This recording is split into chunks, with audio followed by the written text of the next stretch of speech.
muchos cristianos celebran el nacimiento de Jesús. Celebran esta fecha ya tan nombrada. Y otras personas, muchas personas no cristianas, celebran la fecha, pero no saben lo que celebran. No tienen un conocimiento de ese significado. Yo recuerdo que mi familia era una familia así. Cuando yo tenía unos 12 años, 14 años, pues se reunía la familia a celebrar. ¿Qué íbamos a celebrar? La Nochebuena. ¿Qué es la Nochebuena? Nochebuena. ¿Pero qué es? Nochebuena. De ahí no salían para dar una explicación. Una fiesta tradicional.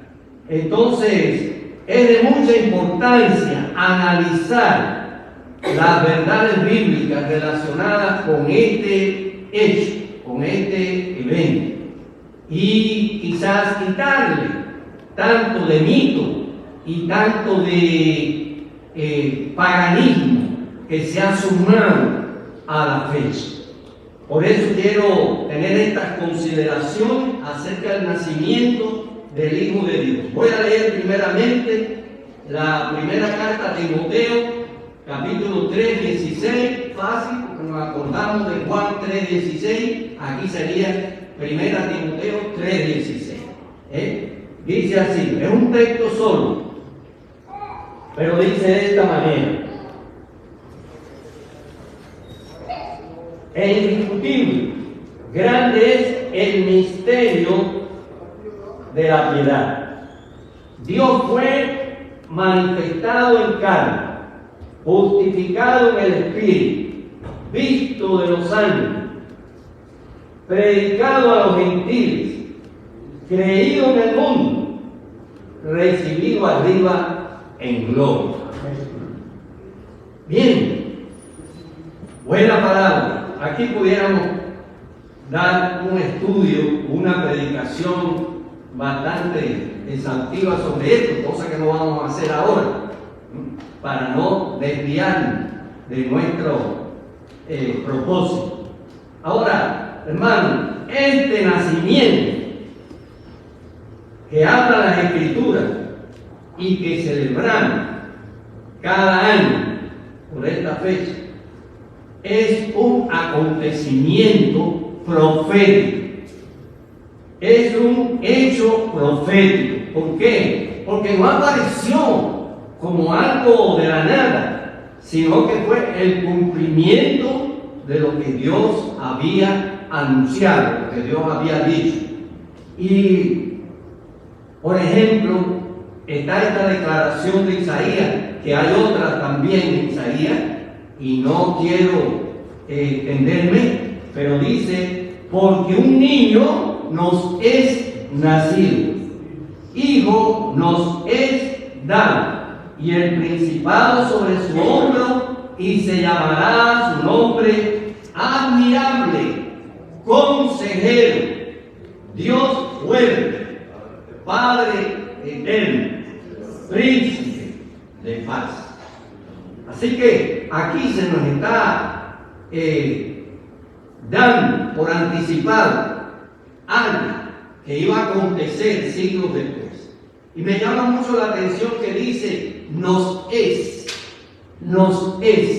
Es decir, que esto habla de posesión, habla de propiedad. Nos es, va a ser de nosotros, o es de nosotros, este niño que iba a nacer. Dice también Miqueas, el texto que mencioné está en Isaías 9:6, pero Miqueas dice, capítulo 5, verso 2, este libro del profeta Miqueas. No es muy leído, pero un profeta que tiene una importancia, una relevancia. Pero tú, Belén Efrata, pequeña para estar entre las familias de Judá, de ti me saldrá el que será Señor en Israel, y sus salidas son desde el principio, desde los días de la eternidad. Así que Dice la palabra de Dios que la salida o el aparecimiento sería como desde el principio y desde los días de la eternidad. Eso nos habla de la trascendencia, porque el Hijo Jesús, el hombre Jesús, nació en Belén un día, en esa forma de bebé, de esa Madre María escogida por Dios. Pero el Hijo de Dios es eterno, eterno. No apareció en un momento dado, es eterno. Es bueno volver un momento al texto anterior de Isaías 9:6, cuando dice Padre eterno. ¿Desde cuándo un hombre es padre? Yo fui padre a los 25 años. Cuando tenía 24, era un hombre, era un joven, pero no era padre. Estaba casado, no era padre. Hay hombres que no son padres o que son padres después, en un momento dado. Pero ¿desde cuándo un padre es padre? Cuando tiene un hijo. Mientras no tiene un hijo, no es padre. Para que haya un Padre eterno, hace falta un Hijo eterno. Es decir, que ese Hijo es desde la eternidad, junto con el Padre, junto con el Espíritu Santo. Ahora bien, este nacimiento es un hecho histórico, porque fue profetizado, pero llegó el momento del cumplimiento. Está autenticado por dos evangelios, el Evangelio de Mateo, el Evangelio de Lucas. Dan detalles del nacimiento, del Mesías prometido, del Cristo que iba a venir, del Hijo de Dios. Y también en varias de las cartas apostólicas aparece referencia acerca de este nacimiento.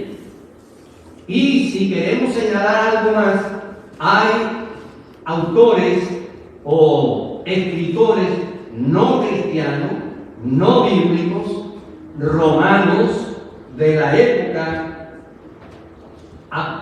cercana al nacimiento de Jesús, posterior al nacimiento de Jesús. Creo que Plinio es uno de ellos, que habla del hecho de un tal Jesús, nacido en Judá, nacido allí en Palestina, y que fue seguido por multitudes, etc.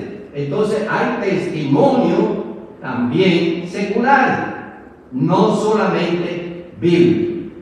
Pero bien, este nacimiento hizo que Dios irrumpiera en el escenario humano, que Dios apareciera aquí, que estuviera entre nosotros.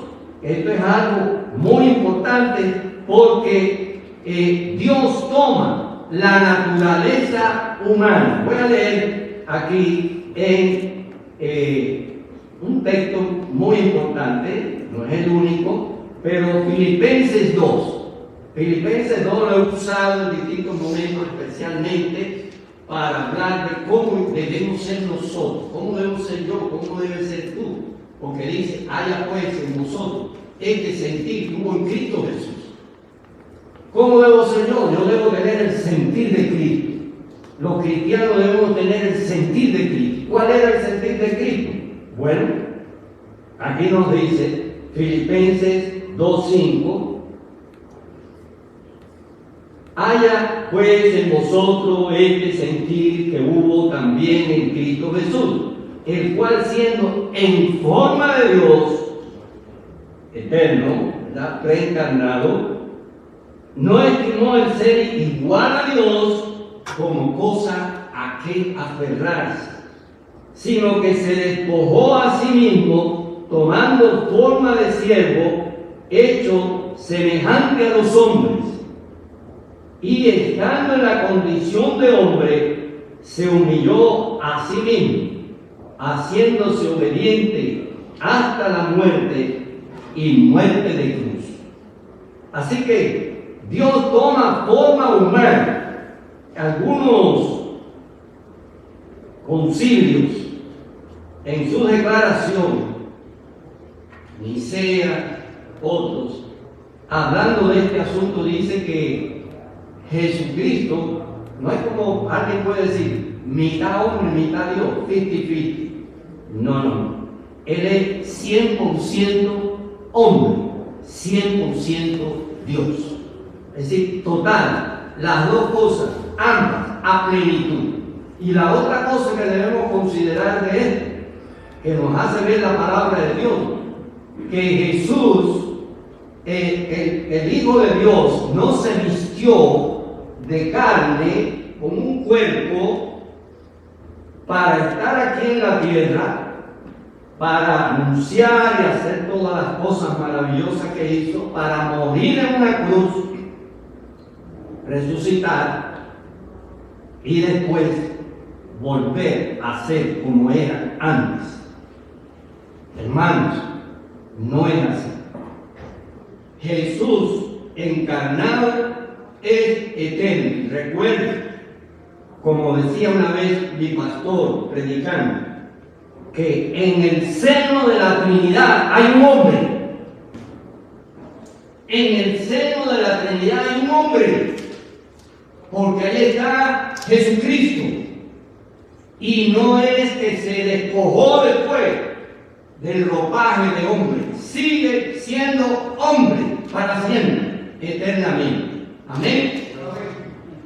Entonces, Él convivió con los hombres y se metió en la problemática humana. Sufrió lo que sufrimos los hombres, las personas, hombres y mujeres. El sueño, el cansancio, el hambre, el desprecio, la fatiga, muchas cosas padeció Jesús. Tentación. Acuérdense que la Escritura dice que fue tentado en todo. Fue tentado en todo como nosotros, pero sin pecado. Bien, entonces manifestó su gracia y poder en ese tiempo, aquí, cuando serví, porque Jesús mostró compasión, mostró amor, y Jesús ayudó y Jesús hizo obras poderosas para ayudar a veces a una persona, a un grupo de personas o a una multitud. Hizo cosas poderosas. Ahora, el nacimiento, este nacimiento hizo posible que la redención del hombre. Si no hubiera habido nacimiento, no hay redención. Entonces, nació, creció, se hizo un hombre. En esta celebración, muchas personas se quedan allí en el pesebre. Recuerdo, en un drama, en uno de los dramas navideños, que, bueno, nace el niño y le dan la noticia, vienen los magos y le dicen a Herodes que ha nacido un rey, Entonces, el rey está ahora preocupado, asustado, el rey. ¿Y dónde está ese rey? Los magos no saben. Y mandan a buscar a los escribas, y entonces leen lo que dice Miqueas. Y entonces mandan a los magos que vayan allá, a la aldea de Belén. Y entonces, después, cuando se van los magos, alguien le dice a Herodes, pero es un niño.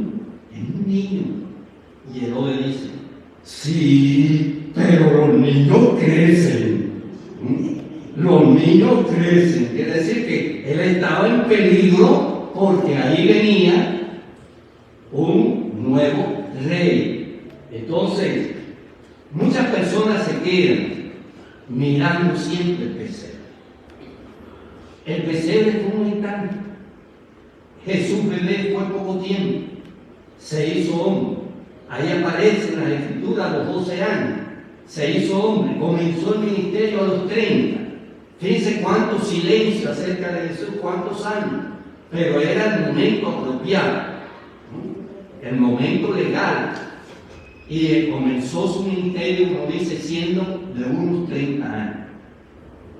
Ahí el Jesús, el Hijo de Dios, es como cuando crucifican a Jesús, fue crucificado, pero qué triste es que mucha gente tiene a Jesús crucificado, lo sigue mirando crucificado, lo tiene aquí en el pecho, en una imagen crucificada, pero si la cruz quedó vacía, y posteriormente la tumba también.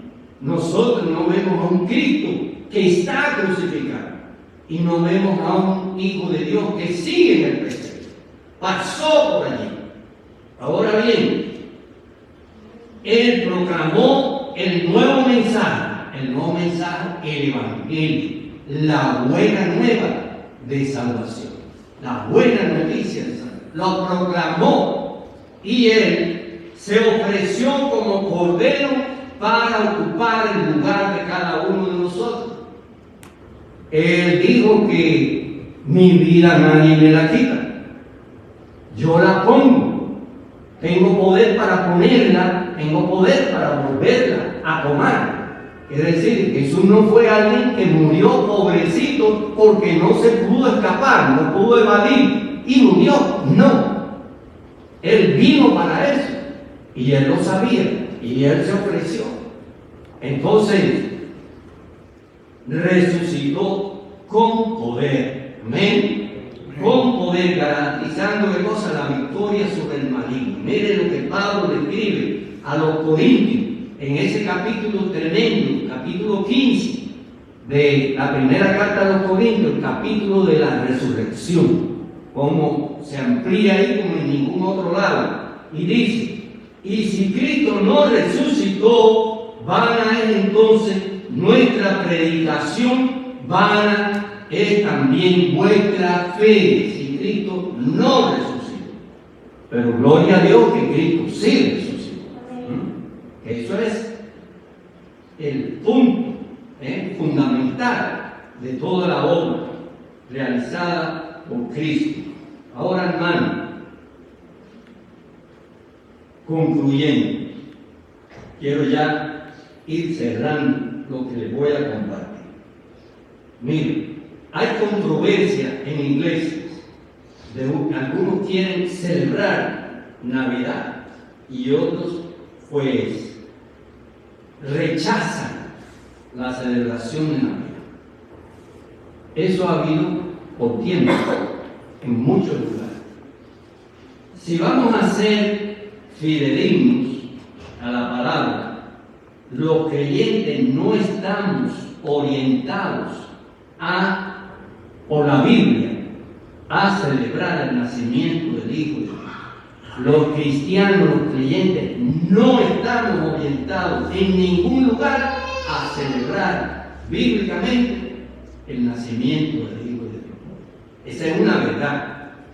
La segunda verdad es que no hay indicios bíblicos que conmemorar este nacimiento sea pecado o estemos violando algo de las Escrituras. No hay un indicio bíblico real, claro. Ahora bien, cualquier celebración, nosotros como cristianos especialmente, cualquier celebración por parte de los creyentes debe estar centrada en la persona de Jesús y en la obra de Jesús. ¿Qué pasa si hay un cumpleaños? Ya mencioné esto el domingo, hace 2 domingos. Si hay un cumpleaños, y a muchos les gusta el cumpleaños, especialmente a los niños juveniles, pero si hay un cumpleaños y van muchas personas, y hay muchos regalos, y hay mucha comida, hay muchos dulces, hay muchas cosas bonitas y sabrosas, cumpleaños y fotos y música y todo, pero el cumpleañero no está. Estamos celebrando el cumpleaños de este niño que tiene 3 años y no está él. Estamos celebrando el cumpleaños de este niño que tiene 10 años, no está. Estamos celebrando los 15 años, una quinceañera, pero la quinceañera no está. Hay mucha gente, muchas cosas, pero eso Eso es absurdo. No tiene sentido. Que no esté la persona. Entonces, ¿qué pasa con la Navidad típica que nos rodea? Que se celebra algo y no está en esa celebración la persona a la cual se debe celebrar. Esa es la realidad, y no solamente la realidad del mundo, sino que tristemente es la realidad de iglesias y de cristianos. Ahora, históricamente, no hay fecha exacta de cuándo Jesús nació. No hay. Se puso una fecha, esta fecha que vamos corriendo con nuestro calendario desde que se estableció, y se estimó, se buscó para establecer este calendario, que sería el año del nacimiento de Jesús, sería el año 1. Y de ahí en adelante estamos contando, ya vamos por 2022. Pero hace ya muchos años, en investigaciones, se detectó que hay un error y que Jesús no nació en el año 1 de nuestra era, de nuestro calendario, que Jesús nació aproximadamente, se cree, se estima, y esto no es hipotético, estos han sido investigaciones, que Jesús nació 4 años antes del inicio de nuestro calendario.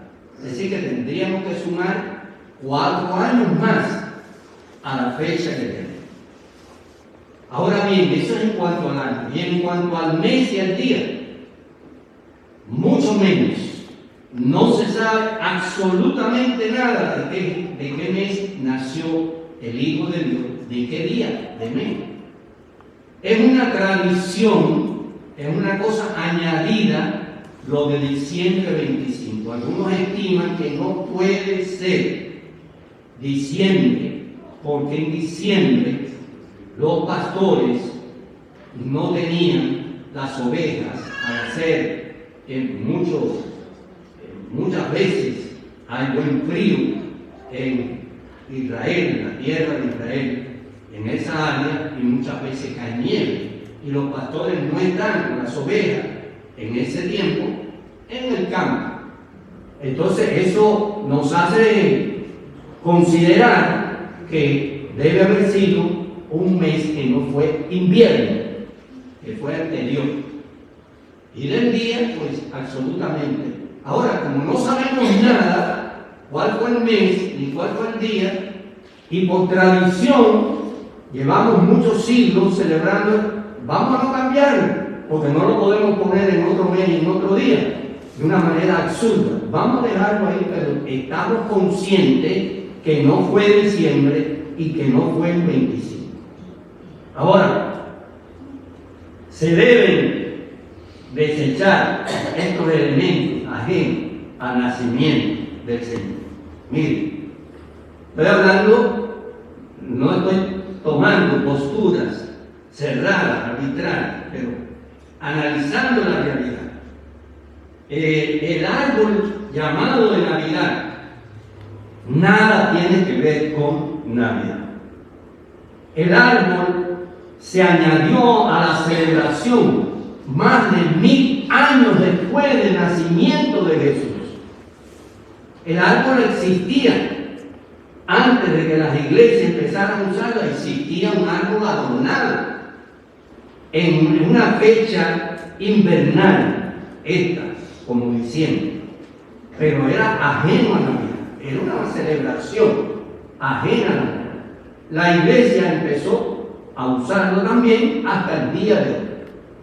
Si alguien pone un árbol, yo creo, sea una iglesia, una familia, creo que no está pecando por poner un árbol, pero debe estar consciente, y debemos enseñarle a los niños. Creo que se ha dicho algo aquí con los juveniles, que ese árbol nada tiene que ver con el origen de la Navidad y la persona de Jesús. Que se ponga, está bien. pero no ponga su atención en ese elemento. La otra cuestión es el llamado Papá Noel, Santa Claus, San Nicolás. San Nicolás o Nicolás, esto es medio verdadero y medio falso, porque Nicolás se estima que fue un hombre, algunos dicen que vivió en el área donde hoy es Turquía, otros dicen que es Europa Oriental, pero un hombre creyente que él tenía ciertas posibilidades y tenía cierto carisma para hacer regalos a los niños, especialmente por esta fecha. Y se fue haciendo famosa la persona de Nicolás o San Nicolás. Y esto ha variado de país en país, y ha variado de siglo en siglo, hasta el actual. El Papá Noel se convirtió en el actual Santa Claus, allí gordo, con barba y con vestido de rojo y todo. ¿Saben lo que pasa? Eso no tiene absolutamente nada que ver con la Navidad. Nada. Y les voy a decir una cosa. Ese personaje le ha robado la fecha al Señor Jesucristo. A mí me parece que hay detrás de todo esto, hay un poder maligno que ha manejado esto. Porque el personaje central es Él en la Navidad de nuestras sociedades, sea aquí americana, europea o cualquier lugar. Entonces, si vamos a poner un símbolo en nuestra casa, debemos poner un nacimiento, un establo, un pesebre, un José, un María, y punto, porque hay mentiras que se han añadido con relación a los magos. La primera mentira con relación a los magos es que eran reyes. ¿Dónde me dice en mi Biblia y cualquier versión bíblica que eran reyes? Me dice que eran magos, y magos eran sabios, hombres que investigaban las estrellas, hombres que tenían conocimientos. Entonces, pero no eran reyes, no reinaban en ningún lugar. La segunda mentira era que son tres, pero ¿dónde me dice que eran tres magos? Dice unos magos, hay un plural, pero ustedes saben que un plural puede ser tres, y puede ser seis, y puede ser la cantidad que fuere, porque es un plural, unos magos, un grupo de magos. Y tanto es así que ya le pusieron hace mucho tiempo el nombre Melchor, Gaspar y Baltasar. Y la gente se lo cree. Entonces, hay otra mentira con relación a los magos, que va contra la Escritura. ¿Sabe cuál es? Y las iglesias siguen la mentira. Que aparece aquí el pesebre, y aparece José y María, y aparece ángeles. No, allí no había ningún ángel en el pesebre. Y aparecen los pastores, sí, vinieron varios pastores que llegaron allí esa misma noche, esa misma madrugada, y vieron lo que se les dijo: hallaréis al niño acostado en un pesebre, envuelto en pañal. Esa fue la señal. Y lo buscaron, vinieron con él. Y esos magos ahí, o esos reyes con coronas y todo, en el establo, en el pesebre. ¿De dónde apareció eso? Miren cómo Hollywood hace películas de temas cristianos. Muchísimos temas. Los 10 mandamientos, Salomón y la reina de Saba, y cuántas películas hay, pero se desvían bastante a veces de la realidad, y entonces hacen su propia trayectoria y le añaden cosas para hacerlo interesante. Pero hermanos, tenemos que darnos cuenta: los magos nunca llegaron a visitar a Jesús ni el pesebre. Nunca. Dice la Biblia que cuando aparecen los magos en Jerusalén, y todo se turbó y demás, y le preguntaron que qué tiempo hacía, ellos contaron qué tiempo, apareció la estrella, no nos dice a nosotros ahí, pero ellos dijeron allí qué tiempo había habido. Le indicaron, fueron a Belén, la estrella apareció de nuevo y guió a los magos a Belén y se posó sobre una casa. Y dice que al entrar en la casa, no en un establo, al entrar en la casa, vieron a María y al niño. En la casa, algunos estiman que habían pasado 6 meses, 1 año o más del nacimiento, 6 meses. Por eso cuando Herodes ordena, se ve frustrado y ordena matar a todos los niños, no digo los niños de 1 año hacia abajo, de 6 meses hacia abajo, de 2 años, porque él estimó, por lo que le dijo los magos, para que no haya casualidad y se escape ese rey futuro. Así que los magos nunca llegaron al pesebre, llegaron a donde estaba el niño y me maravilla y me gozo en eso que dice que cuando lo vieron lo adoraron. Vinieron de lejos, de Persia o de otro lugar, Babilonia, Persia, del oriente, allá, y lo adoraron y abriendo sus tesoros, ahí vienen ya los 3, sacar conclusión, eran 3, le ofrecieron oro, incienso y mirra. Entonces esta es la verdad de las Escrituras. Ahora, en esta celebración deben usarse canciones, himnos, coros centrados en la persona del Señor Jesucristo y en su obra como Redentor, como Salvador. Me gusta mucho, me ha gustado lo que se ha hecho, la participación de los juveniles y lo que hemos cantado hoy aquí. Algunos tradicionales, otros más nuevos, pero debemos estar centrados en la persona del Señor, en la razón por la que vino, queridos hermanos. Y entonces termino diciéndoles lo siguiente: ¿qué vamos a hacer nosotros en lo personal con esta fecha? Este año, los demás años, ¿qué hacemos con esto? Ya si creemos estas cosas, si las entendemos bíblicamente, ¿pero qué hacemos? Bueno, primeramente, esta fecha tiene que servirnos para acercarnos más a Dios. Si van a celebrar y hacer una comida en familia, una cena en familia, amén, amén, muy bueno. Y van a preparar dulces, golosinas y cosas especiales, no, amén, me invitan.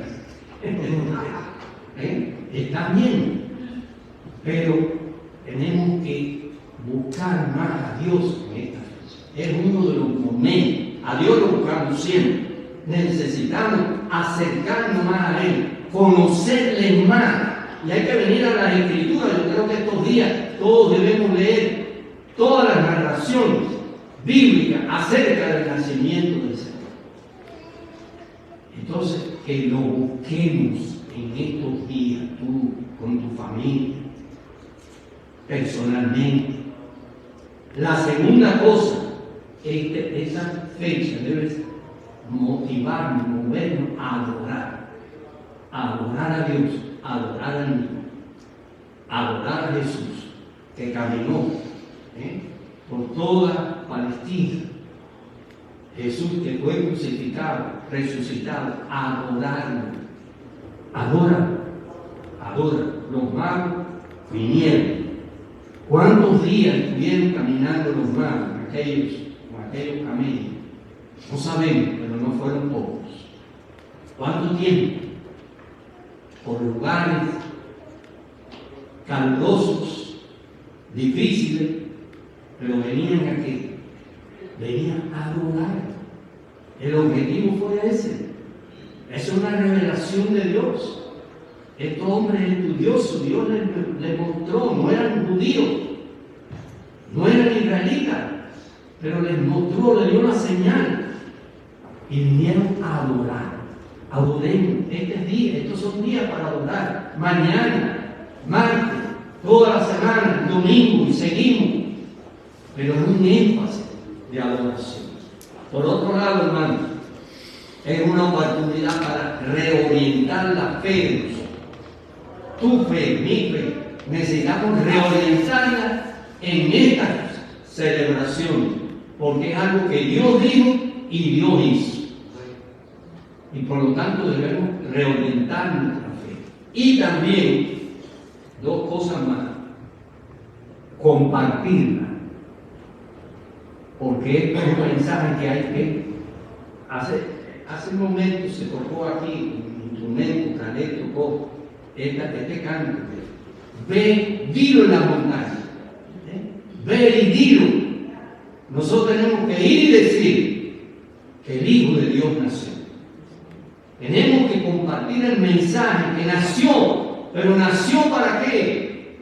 Y murió ¿para qué? Y resucitó y vive. Eso es lo que tenemos nosotros que compartir. Mucha gente, algunos compañeros de ustedes de trabajo y vecinos de nosotros, tal vez hasta familiares, no lo saben. No lo saben. Entonces, una cosa más, que nosotros debemos ocupar de la necesidad de material de algunas personas más pobres que nosotros, necesitadas. Quizás que no tiene que ponerse, que vestir, o no tiene que comer. Siempre. Jesús dijo, los pobres siempre lo tendrán. Y a Pablo, los otros apóstoles le dijeron a Pablo, ocúpate de los pobres. Pablo dijo, lo cual he procurado hacer. Hay que ocuparse. El mensaje no solamente Cristo te ama, Dios te ama, Él murió por ti, pero si puedo, como dice Santiago en su carta, a ese hermano que no tiene que vestirse, vamos a dar una muda de ropa, al que no tiene que comer, vamos, no solamente a un hermano, a uno de la calle. Ayer un grupo de aquí de la iglesia fue a visitar a los hombres, a llevarles cosas, comida y otras cosas. Esto es parte de lo que tenemos como iglesia, de acuerdo a nuestra fuerza, aunque sea poca, tenemos que interesarnos en esa área. Mis hermanos, que Dios les bendiga. El Señor sea con ustedes. Tal vez tengan la oportunidad de vernos el próximo domingo. Nos congregamos. Si no le vemos, pues que Dios les bendiga, que tengan mucha gozo y comunión en esta celebración. El viernes no sabemos si podremos tener nuestra reunión habitual a las 8, de acuerdo al anuncio de la temperatura. Si está tan baja, tal vez tengamos la reunión por Zoom. Tengamos la reunión por Zoom. Entonces, así que les avisaremos. Les avisaremos si estamos aquí, pero si no estamos aquí, si estamos aquí, vengan. Y si no estamos aquí, estamos en el Zoom, pues conéctense desde su casa y vamos a tener un buen tiempo. Señor, bendiga.